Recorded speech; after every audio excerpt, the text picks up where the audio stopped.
এখন হুন্ডা ঠিক করতেছি।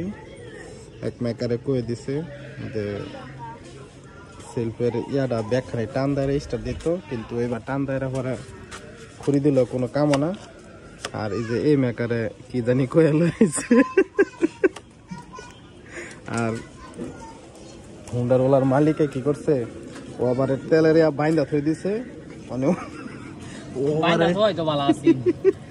ওভারে যে অনেক তেল পড়তেছে, এটা কতবার থামবো পুরো ঠিক নাই।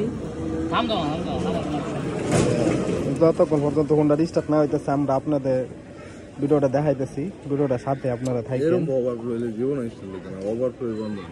কিসে কি করে লইছিলেন আপনি জানি? আরে আমি কি করে লইছি, বাইস তৈরি কইছি আজকে ঠিক করে যাচ্ছ না, মেকারে কইছি আজকে ঠিক করে যাচ্ছ না, কালকা লয়ে যেত।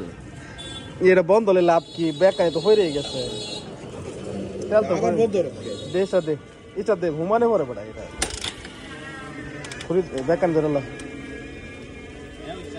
সিরালাইস না আবার না হইতো না হইতো না। যেটা তেল বেটা ওভার ব্যাগ এইবার তেল পরে নি ওভার জীবনে টাঙ্কি রিয়াল কানে গেছে কেমন। বদ্ধ কর বদ্ধ কর বদ্ধ, আর ফালাইস না আর ফালাইস না, ময়লা ময়লা পরে এটা এই সমস্যাটা এই মেকারের দোয়ান হইতাল না, এটা কোনো বললো মেকার দোয়ান তো সাইকেল বানিয়ে আছে।